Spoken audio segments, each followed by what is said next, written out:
What's up, Cradle fans? It's Garrett slash Bamf slash whatever you want to call me, and I'm here to do another information requested about DragonCon 2023. As you all should know, or if you're new, you might not know this, I go to DragonCon every year, and I have gone every year since 2015, I think.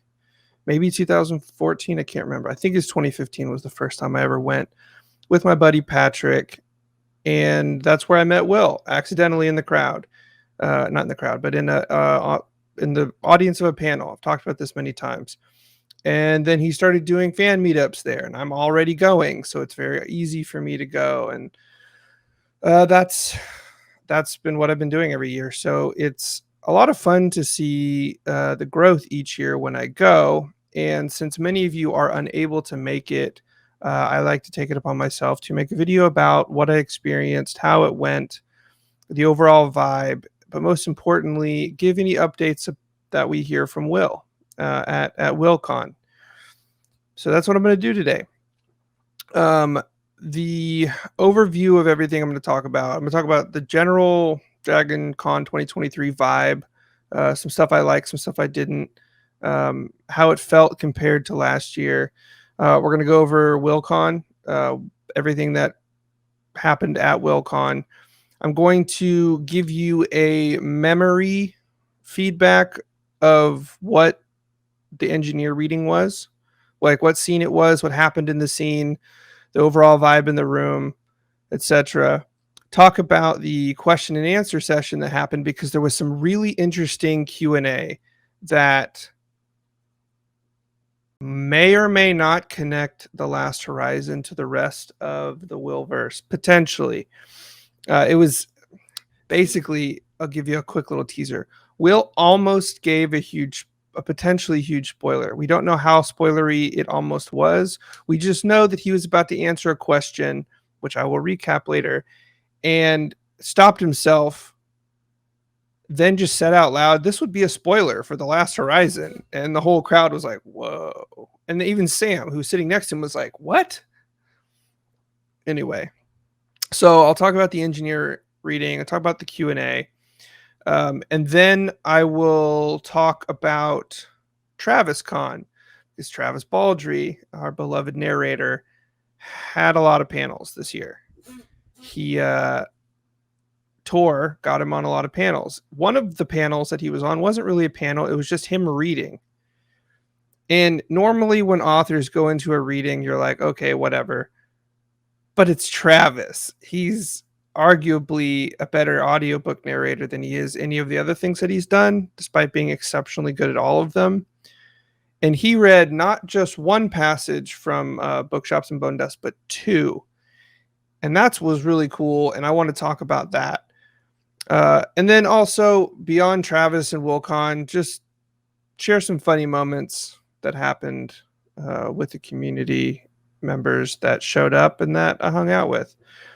So that's what this video is going to be. We're 3 minutes in, and so we're off to a good start. I'm going to try to make this video not super long, but I'll tell you what, I had more theory crafting discussions this con than I have in a very, very long time.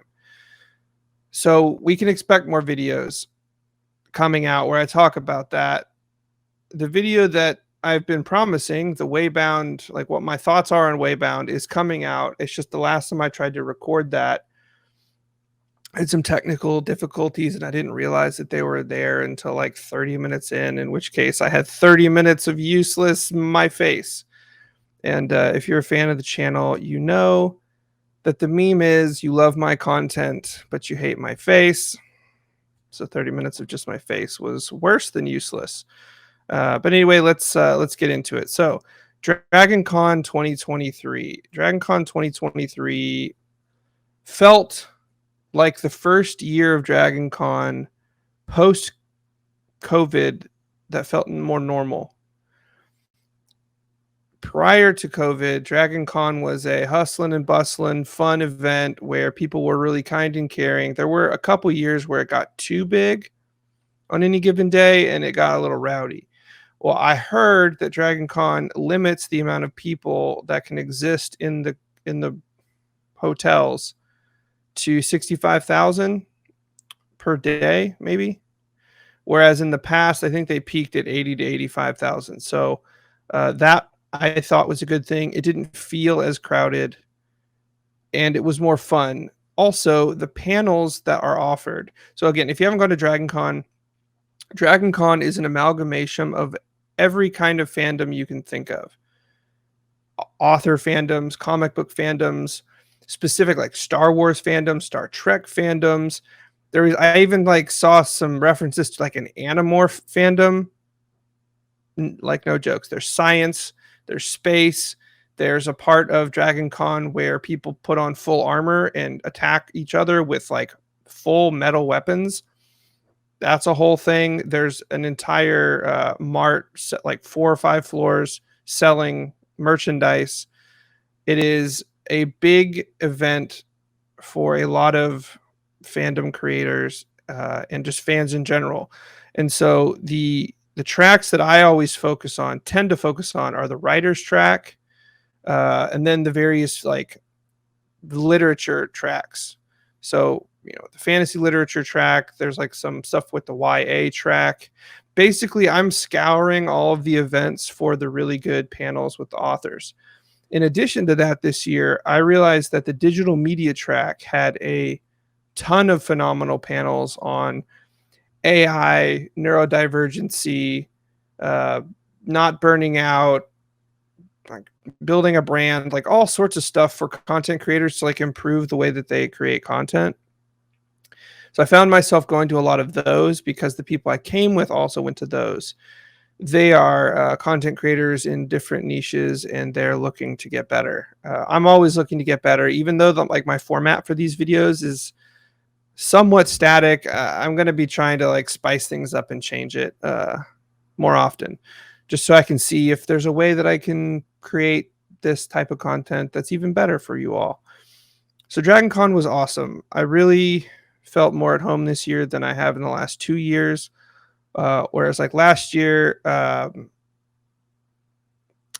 didn't really go to many panels. I was mainly just there to socialize with my friends and play some board games and do some other stuff like that. But I didn't really care to go into panels. I wasn't that motivated. I was still burnt out from, the stuff I was going through. And the year before that was the year where everybody was masked up all the time, where you had to prove a vaccination if you wanted to get in. And like everybody was uptight and tense. But this year felt way more relaxed, more fun.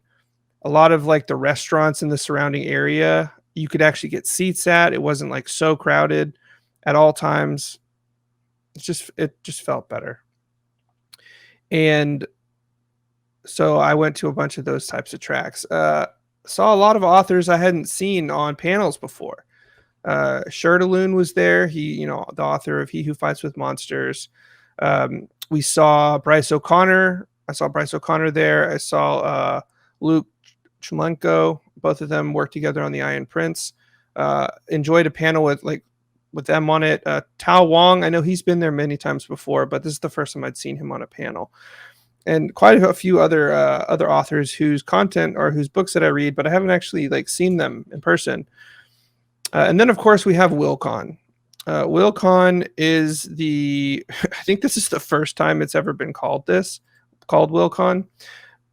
But it's on Saturday, every DragonCon, at the Embassy Suites Hotel, which happens to be the hotel I always stay at. So Saturday is one of my favorite days because I get to wake up a little bit later, casually head downstairs, grab the complimentary continental breakfast, and then just mosey 30 feet to the conference rooms. And oh, look at that. The Hidden Gnome crew is setting up. So it's always fun. This year was fun because I didn't think they would be there as early as they were. And when I went downstairs and like moseyed on in, they were already there, like setting up. This is like an hour and a half before it was to start, which is cool for me because then I get to talk to them, talk to everyone at Hidden Gnome, hang out, and then help out. I like to help them out because I don't really, I'm there to hear other people asking questions. I've had the opportunity to ask Will quite a few questions when I've interviewed him. So it's more fun for me to just hang out with the family. They're extremely busy. I don't get to see very much of them. But at their event, when I go a little early, I can add value and like hang out. So that's what I did. If you went, you saw me because I was manning the table at the front for most of the time that people were entering. Uh, they had a wheel, like a spinning wheel, where they had various prizes that you could win. They ranged from a really cool water bottle, a bunch of stickers, some like a keychain. In fact, I thought I might have had one around here, but I don't. Closest thing I have is one I got at the Travis Baldry panel. It's a keychain. So cute. Well, I got lots of swag like this, and that was the swag that they were giving away. And you walk up and you'd spin the wheel, and whatever you landed on, that was the swag that you got. They had T-shirts and hats and quite a few other things too. And so that was really fun getting to see. Like when someone would walk up, I'd say, "Hey, fellow sect member, test your fate," because you're spinning a wheel for chance. And I got to see elation from people winning T-shirts and hats to like mild disappointment when they spun and got stickers. The stickers were really cool though, and everybody got a little keychain. Everybody got a little placard that on the back it's like a postcard, and on the back you could get Will to sign it. And I would guess there's probably maybe 150 chairs, maybe 100 chairs, and the whole room was filled up almost from the very beginning. And the way that the structure of the event went, Travis was there at the very beginning, and Travis and Will first talked about their various experiences being authors, tips and tricks for writing. They talked about the efficacy and benefits of a writers group, and they talked about the benefits of like a NaNoWriMo type situation, because that's how Travis wrote Legends and Lattes. He wrote it during NaNoWriMo, National Novel Writing Month, November National Novel Writing Month. And the fact that he'd written alongside someone, and Will was like, "Man, I've never had fun doing that, because anytime I join a writers group, I'm the only one that writes," which I thought was, kind of funny. But that's how it started, and then it transitioned into Travis reading a chapter from The Engineer. I believe it was chapter 3. It was read. The chapter was chosen because it's very spoiler light, especially with the way that the captain ends. It's very spoiler light, but it was also funny and endearing, and gave a couple little juicy nuggets that were enjoyable for those of us who pay attention to the finer details to listen to. After that, we switched to Q&A, and this year they did something a little different with their Q&A. As you entered the room, there was a table where you could write a question on like a comment card and put it in like your question comment box. And then Rebecca and Sam, Will's siblings, would like screen them and then bring them up to him so that he could answer. And I don't know how many questions were chosen versus how many questions were written down, but a ton of questions were chosen and answered. And that was really cool. And I'll recap a couple of the ones that stuck out to me. After that, Will did a very long picture and signing session where you basically lined up, and then he sat in front of like the Will White poster, which had like an emblem of, I guess, of the Cradle series and then of the Captain series on the banner. If you've seen the pictures, you know what I'm talking about. And he, just like a champion, took pictures with everybody, signed whatever anybody wanted. I think there was a limit to 3 items per signing. And yeah, that was that. It was really cool. And then after that, it ended, and we all went about our merry days. So that was their structure, their event. Every year they iterate on how they do things, and I like the changes that they made this year to kind of make sure that everybody that showed up got a chance to interact with Will, got some swag, got their questions answered, and I just appreciated the way that it was ran. And I've seen the WillCon grow from the very first time they did a meetup, which was me, my friend Patrick, Dakota Kraut, I think Michael Chatfield. Don't know if I'm remembering that right. And then a couple other fans that showed up. To the following year, they filled up the entire hotel lobby with 20 to 40 people, to skipping a year because of COVID, and then having their first year at the Embassy Suites where they had a bunch of people show up, but the structure wasn't set yet. To following 2 years after that, here where they have their structure down, they had the room set up really well, and they were just on top of it. I mean, they're always on top of it, but this year they were on top of it. So it was really cool. It's fun to see them grow. And so now I'm going to switch over to the part of the video that everyone's actually looking forward to, which is the engineer reading. Now, this is technically spoilery because I'm going to be like recapping what was said about a book that isn't out yet. The release date was not announced, which I want to bet with our community member Peach, also known as Michael. And so I'm going to get $100 worth of art commission. So if you have ideas on what I should get commissioned that's not out there yet, please let me know in the comments, and I'll pick the best one, and then I'll have Michael commission that for me, because he thought that they would announce the exact date of the engineer, and I was pretty sure they weren't. They don't tend to do that at DragonCon, so I used my prior knowledge to finally win a bet. And it was funny because there were a couple other fans there.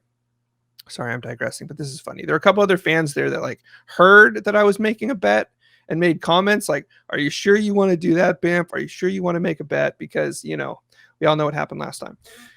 So anyway, I made that bet. So now we get to have $100 of commissioned artwork because I won finally. Good times. So this is my spoiler warning. I've taken about a minute to allow you to pause the video, skip to the next chapter of the video, whatever you got to do. But I'm pretty sure most of you are just annoyed that I'm continuing to talk without getting to the point.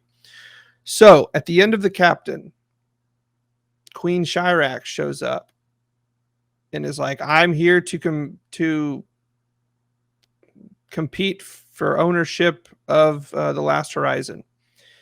And this is that exchange. It's the actual interaction between Varric and Queen Shirax. And it starts where they're in a room, like a combat training room or like a workout room.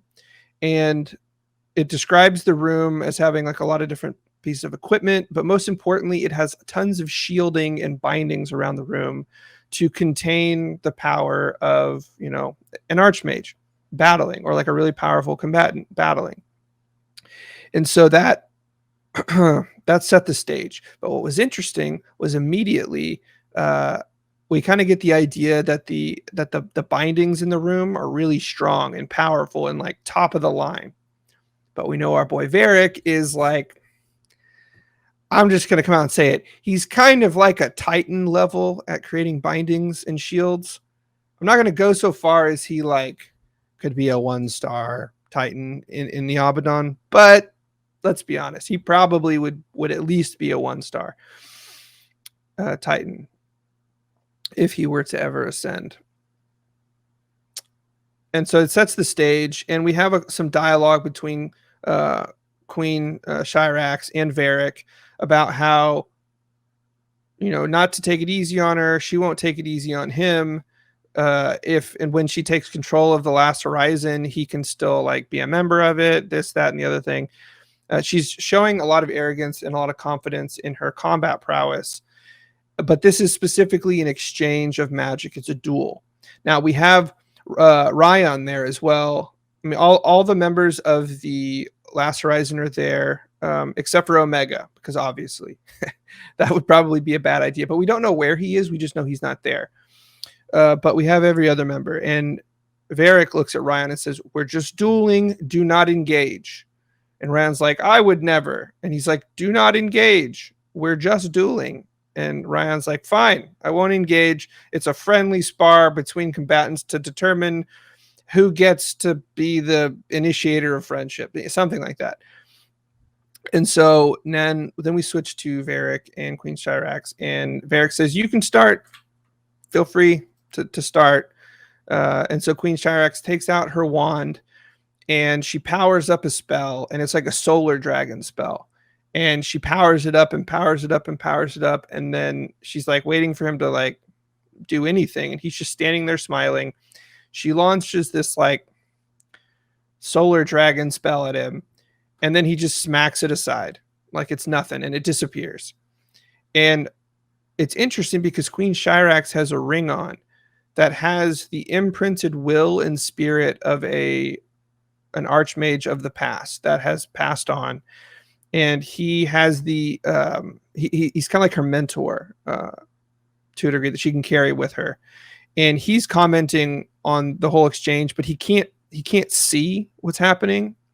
But I guess he can feel what's happening. And when Varric like slaps her spell away, there's some dialogue between them. "Oh, he must have known what spell you were using ahead of time. That speaks to how great of an archmage he is, blah, blah, blah, blah, blah." And then it's Varric's turn. And Varric does like a very simple binding spell. But because she's an archmage, she can tell what's going on, like, I guess. And she's paying attention, and she sees that he imbues this spell with so much meaning. Oh, and by the way, Varric he's just showing her what spell he's going to use. He's not actually like doing the spell against her, because he said that, "Yeah, I recognize what spell you were using, and I, untangled it and got rid of it. So it's only fair if I show you what spell I'm going to use so that you can then make a decision on how you want to proceed."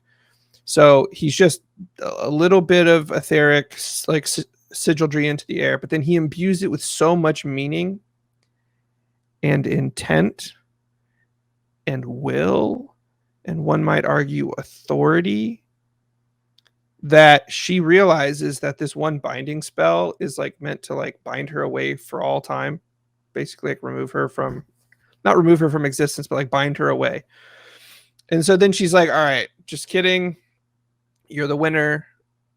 I see that I was bested in like the magical arts." And then she goes to do some like she wants to test herself against Ryan for combat. But then Varric's like, "Ryan, come on, fight." And he's like, "I promised I would not interfere." And there's some funny back and forth. And then there's like some combat between Ryan and Queen Shirax. And he basically starts to mop the floor with her to the point where like she realizes that her combat art is nowhere near good enough to defend against his combat art. And so she decides to bring in magic. Well, it doesn't end up mattering. Ryan ends up overpowering her and winning, and yada, yada, yada. And there's funny dialogue. And then she basically is like, "All right, well, whatever. I am shamed." One other note that I forgot to bring up is that the archmage in the ring asks to come out and view Varric. Varric was already aware of his presence and was not startled in the least when he shows up, which startles him. But the archmage spell that this guy became an archmage from had to do with like seeing into the soul of others, or the etheric structure of someone, also known as their soul. And when he comes out, he's like, "Good heavens, how many of there are you? Are you one? Or are you seven?" And Varric's like, yes, I am." And the guy's like, "I would love to study you and work with you.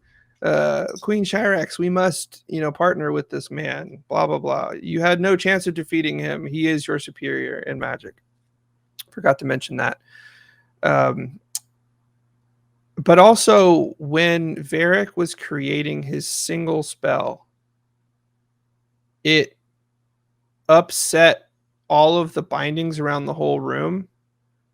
And as I previously stated, the bindings were described as being super powerful. Varric's one spell was enough to just make the rest of those spells not matter at all. So it's another display of just how titany his binding spells are. And this is kind of fun to talk about because I haven't made a video on the captain, so I haven't talked about any of my thoughts on the captain yet, which that's another video that's coming. But you're kind of getting a little tidbit here from what I'm saying. So yeah, that was really interesting. And every time they mention Varric's mantle, it's just, it makes you think. It makes you think. Let's see what else happened in the chapter that was relevant. I mean, obviously, it wasn't a whole chapter, but so Queen Shirax feels let down or whatever, and doesn't feel worthy to a degree. But Varric says, "No, you're perfect. You're perfect to be one of our members. I wouldn't have even met with you if I wasn't trying to recruit you." And as we remember, Queen Shirax is no longer the active monarch of the Corrosions.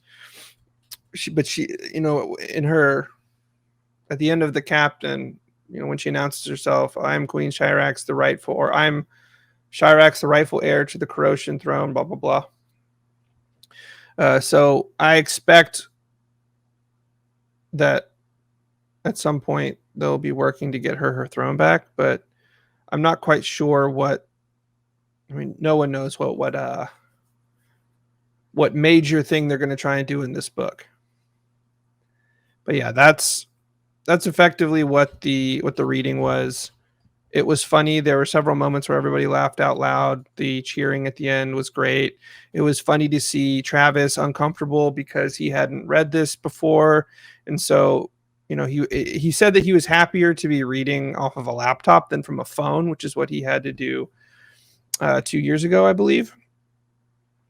And so, yeah, that was pretty funny. It's always funny to see Travis uncomfortable because he's so just good at what he does that the only way to make him seem human is to throw curveballs at him, and then he still knocks it out of the park. So big ups on Travis.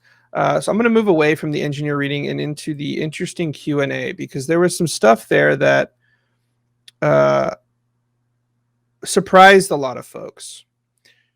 For example, and I'm going to stick with the engineer just for a second. We learned that the Lagomorph like summoning spell, it's not contract magic.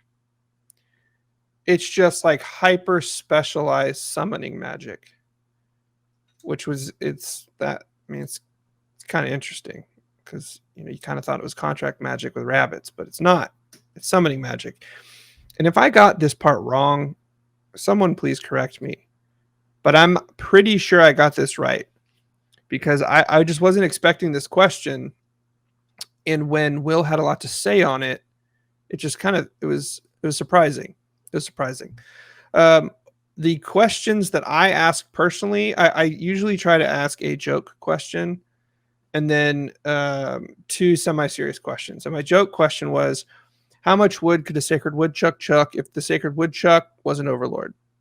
And Will answered 1,000 cubic units after thinking on it for a bit. And that was funny. Got a chuckle out of the room, which was all I wanted. My next question was, who reached Monarch first, Blue or Orthos? This was a roundabout way of asking if they had hit Monarch just before Lyndon ascended, because we were never really told if that was the case. But neither of them did. And then Will reiterated that they might not ever hit Monarch because they're going to be outside of Cradle learning those magic systems. And that kind of made me pause a little bit because authority is universal and Blue can accumulate authority as a herald and effectively be a monarch, but because icons are specific to Cradle, she wouldn't be manifesting an icon raising her to monarch. So I guess that makes sense. And then Orthos already having the dragon icon, I suppose that like Lyndon could create a room for him to like let out his remnant and merge with his remnant, which would then, I guess, trigger the monarch ascension, but he might not need to either because he's learning magic systems from a realm above. So that was interesting because I kind of expected them to have been monarchs, but it never explicitly stated it, and so that was a good question I thought to ask. And then my next question was, which Abaddon division would Lyndon be the worst suited for, and why is it the spiders? And it turned out to be the spiders because he would be good at everything else. I think what was second worst might have been Phoenix division, but we know that he has access to restoration authority from the void icon, which is interesting. So it would be the spiders, which I thought was fun because that was what Athan quite naturally would have been the best at. And then I had my friend ask, well, I asked my friend this and then he wrote it down, but how much stronger is a class 1 fiend to a class 2 fiend? And Will's answer, he broke down what all the fiend classes were, actually. And so I will try to do his answer justice. But basically, the non-classifying fiend would be your like Elder Spawn in Elder Empire. And then a class 1 fiend would be like your elders, the like the great beast that pulled Calder's ship. I don't even remember what it's called, but that would be like a class 1 fiend. A class 2 fiend is what is gonna like start to be tough to take out. It's gonna cause a whole lot of damage, and it could affect the fate of an iteration. A class 3 fiend is going to be the kind of fiend that is, wow, I'm going backwards. Okay, let me back up. Let me catch myself. So I think there are technically 6 classifications of fiend, but Will didn't say what a class 6 fiend did. Class 5 fiend is going to be like your elders. So a non-classified fiend is your elder spawn. A class 5 fiend is your elders. A class 4 fiend is going to be what can do like destroy cities and stuff like that. A class 3 fiend is akin to what a dread god level threat is, but a dread god level, but like the dread gods were part of the natural order of Cradle. A class 3 fiend would not be part of the natural order, and so it would really, really mess up an iteration. A class 2 fiend is when you need any of the judges to respond or a full Abaddon team mobilization. So we saw, this is kind of spoilery for Waybound, so I'm talking slowly to give you a chance to like not experience this if you haven't finished Waybound. But Lyndon fights a class 2 fiend as a Reaper and is able to like beat it for example. But apparently what Lyndon was trying to do was weaken it enough so that he could knock it out of the iteration as a whole, where the rest of the team is waiting to take it out. But a class 2 fiend would typically require a judge level combatant to just wipe it out, or a full Abaddon team to push it out of the iteration where it is no longer like at risk of messing everything up, and then you're in the void and then you can just like wipe it out. And then you have the class 1 fiend, which when they're not bound to the specific rules of Asylum and greatly weakened, when you have a class 1 fiend, you require the most powerful combat judges. So you need an Osriel or a Raziel or a Machiel to fight them one-on-one, or you need a full mobilization of the Abaddon to take them out. That's what a class 1 fiend is. And that was really interesting because that had never been spoken of before. And it was helpful to know that, because I wanted to know just how strong Lyndon had become after ascending, once he had his armor and was out doing Reaper things. So he is, at the very least, a top tier combatant capable of taking on a class 2 fiend by himself inside an iteration in an attempt to knock it out of that iteration so that it can be fully dealt with and taken care of. Good to know that. And then the most important question I thought of the entire thing was, and this has been asked quite a few times before, but there's new context. Where, and this is a spoiler for Of Kings and Killers, so again, spoiler warning, where does Osriel showing up at Asylum and talking to Calder, where does that fit in the overall timeline? And Will thought about it for a second, and he almost said something, but then he stopped himself and he said, oh, that would be a spoiler for The Last Horizon. So what does that mean? I don't know, but it freaked Sam out, and Sam was sitting right next to him. And so I want all of us to put our tinfoil hats on for a moment. And I'm looking at my timer, right? It's like 35 minutes in, because I'm going to have a special like chapter bookmark for when I talk about this specific question. Because where's the crossover there, right?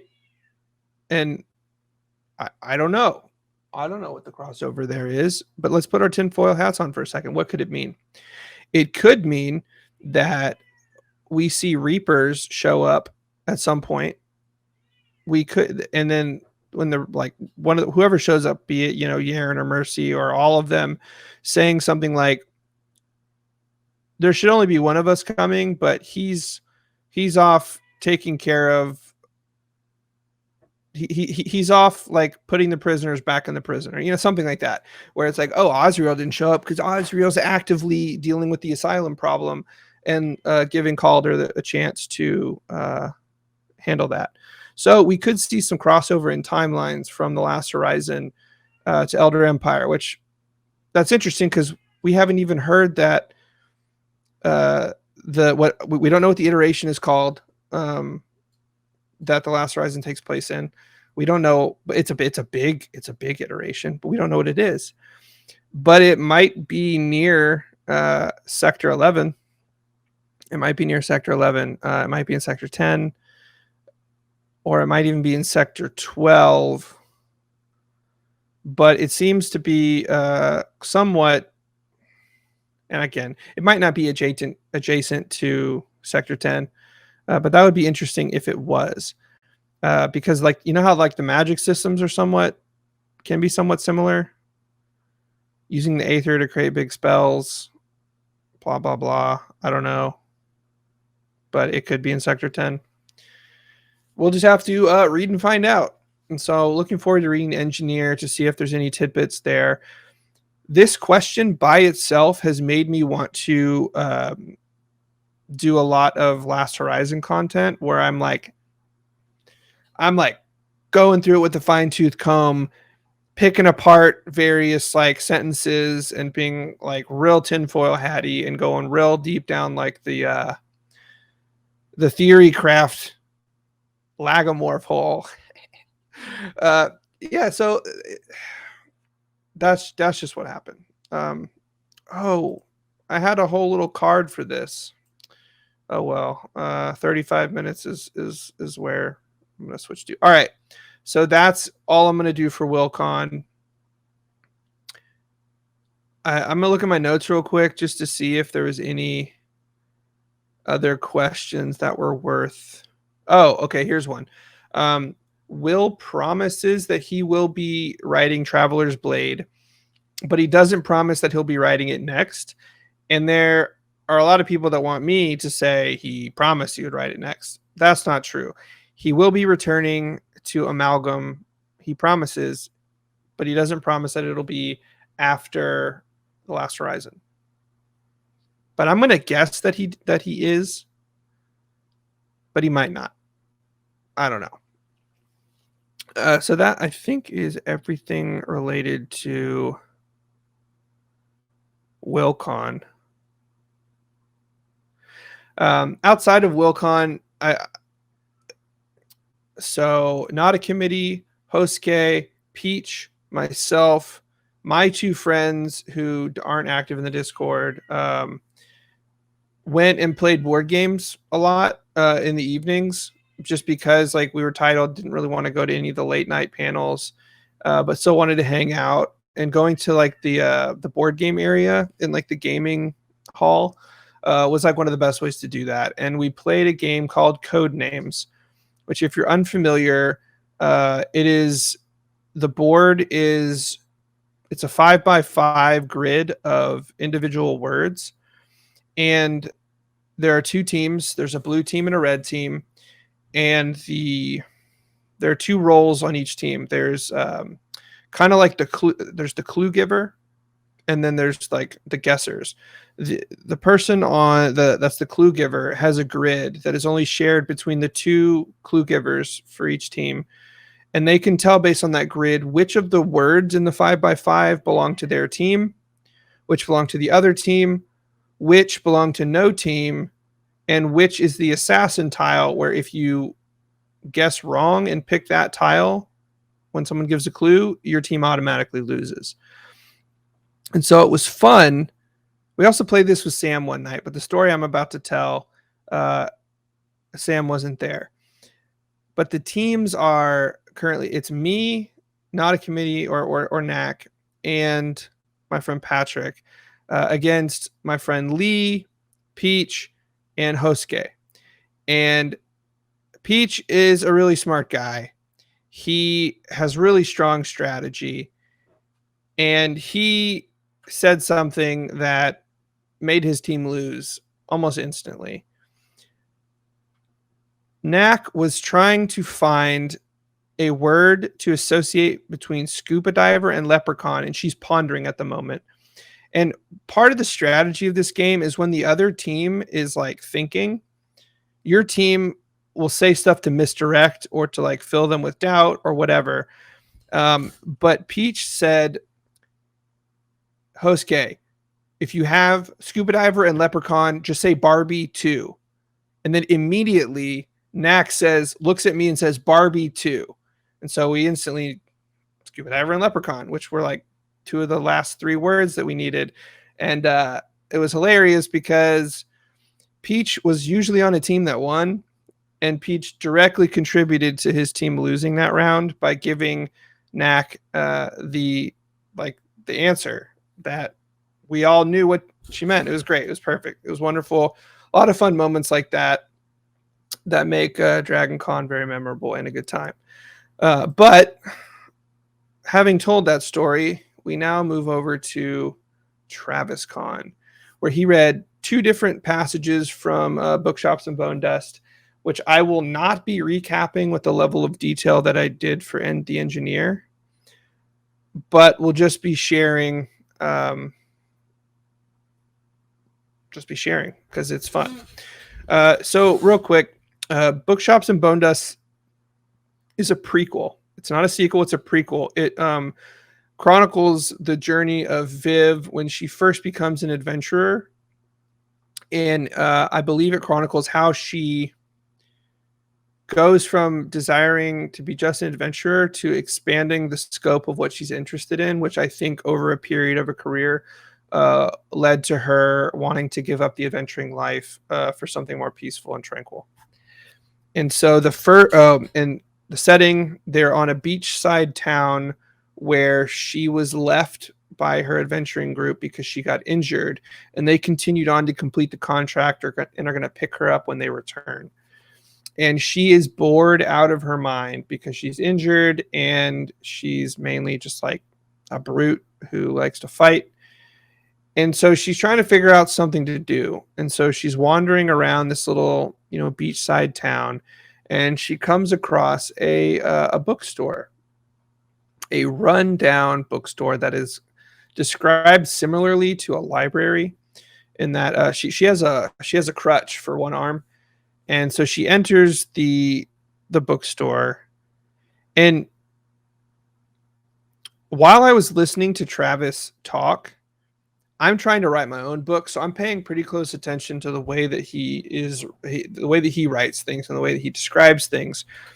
And he used all five senses to describe the entryway into this bookshop. And so the only thing I can recap to you is that it is run down. It smells of like brine and seaweed. The air tastes of like, that oceany saltwater air.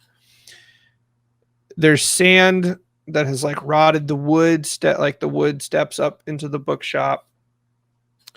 And the books are often old and dilapidated, and there's bookshelves everywhere, but the books aren't always on the bookshelves. They're stacked on the ground. Miss like all over the place. It's kind of a mess. And so Viv enters. She's looking around, and this little cute creature comes up. In fact, I think I have some swag that depicts this little creature, but it's a cross between like a puppy and an owl. And I know I have swag of it. It's like a cross between a puppy and an owl, and it's really cute. And I don't know where my swag is of it, but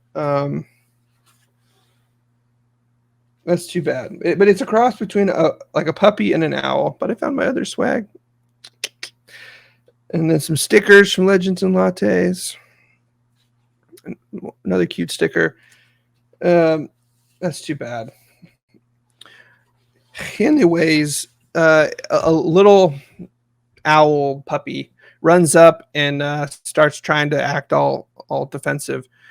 And then another ratkin shows up, a lady, an older ratkin lady who has a really funny personality and demeanor, where she's very open to cursing and swearing, but she's also trying to be professional at the same time. So she like kind of gets onto her little owl dog, makes it go away, and then looks at Viv as if she's a customer. Viv says, "No, I'm not a customer."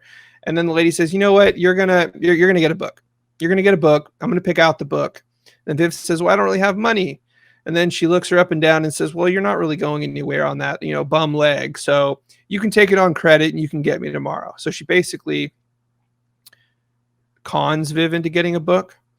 But she goes and she picks out a book. It's an adventure tale that Viv would enjoy. And what makes it interesting is that we now know that Viv is going to be reading chapters of this book throughout the book, Bookshops and Bonedust. And so that kind of ends that first passage. But the second passage is where she runs into her little gnomish friend from the previous book. I'm not going to name any names, but you can kind of guess. The little stabby McStab Spitfire of a gnome, or maybe a halfling. She goes into like the tavern where she has been going to read, and this little gnome is in her spot. She asks the gnome if she can take the spot, and the gnome is like, "Tell you what, when I finish, I'll consider letting you sit here." And so Viv is like, "All right, well, you're an asshole, so I'll just go ahead and I'll just sit on the other side." So she's sitting across from this gnome, and she opens up her book, and then all of a sudden the gnome is like, "What you reading?" And then so Viv is sarcastic, and then the gnome's like, no, and tell me what you're reading. And so they have some dialogue, and it comes out that Viv is working with like the Shadow Raven group or something like that, the Ravens, and the gnome wants to be a part of them. And she's like, "Oh man, I've always wanted to be introduced. Would you introduce me?" And Viv's like, "No, why don't you just do it yourself? He'll be back in a couple of days. Just tell him." And then the gnome's like, "Well, come on, if a good word from you, and I'm sure I'll get in." And Viv's like, "You've been nothing but rude to me this whole time. Why would I recommend you? You suck. Leave me alone." And then the gnome, and I'm gonna quote this, so like don't get mad at me for cursing because I'm trying to reduce my cursing in these videos. But the gnome is basically like, fuck you too, and then like gets up and leaves. And so we're basically gonna get to see Viv expanding her personality, growing as a person, meeting friends along the way, realizing that life isn't all about, you know, sword and board and adventuring. And it seems like it's going to be another cozy fantasy book, and that's exciting.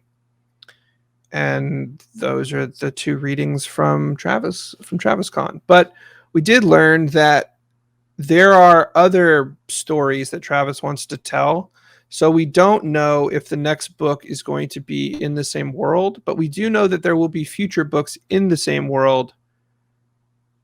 We just don't know if it'll be the next book because Travis wants to write other books in other genres. And as he grows as a writer, the amount of stories that he will be able to tell effectively will grow. And it's cool because we're getting to see an author that we admire as a narrator and now admire as an author step into the spotlight as a writer and really only write the stuff that he knows that he's capable of writing. And that's an important distinction. And I'm actually going to add a new banner here that says, I'm going to title it Writing Wisdom, because I heard this wisdom from both Will and Travis, where if there's an awesome story that you want to tell, but you're incapable of telling it, tell a different story that you are capable of telling. Improve your ability to tell stories as a writer, and then come back to that story that you've always wanted to write when you have the skill set to write it. Will did that with Traveler's Blade because the original story that he wanted to tell was a young Abaddon getting mentored by Osriel and Suriel or whoever and being awesome in, you know, the multiverse.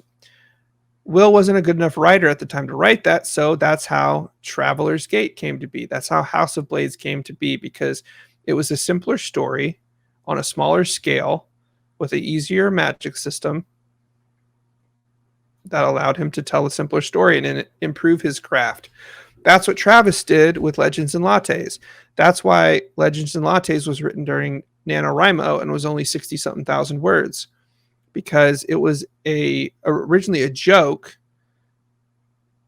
that turned into a whole nother career track for Travis among all the others. And that was really, I don't know if that was necessarily helpful for me, because I think I've already processed that wisdom, but it makes me think about my own stories that I'm writing and how these grand ideas that I've had over the years have slowly scaled down and become more focused on like one small part of this grander tapestry of stories that I want to tell as a future author. And it gave me a lot of inspiration, and it didn't give me a lot of inspiration. It gave me a lot of motivation. It gave me a lot of fuel to overcome procrastination and get back to writing. And that is kind of what DragonCon or cons that involve writing in general tend to be. They tend to be a focal point every year that like refills my energy tank, so to speak, around writing and creating. And I'm in a much better place now than I was a year ago, even 6 months ago. And so I'm looking forward to making more videos, finishing my book, hopefully the first draft or maybe the whole damn thing by the end of this year, because it's my number one priority now. But just, I don't know, I stepped away from this space too much. And at this point of the video, we're at 54 minutes. So it's coming into my standard hour long. So I'm going to be ending it soon. But if you're unable to make DragonCon, I think it will be helpful for those of you out there that are aspiring writers to find like a local con where there are authors, just to go and listen to them talk about their journeys, meet with them personally, talk to them, and just let that be fuel for you. Let that be like a motivating moment, and then get after it.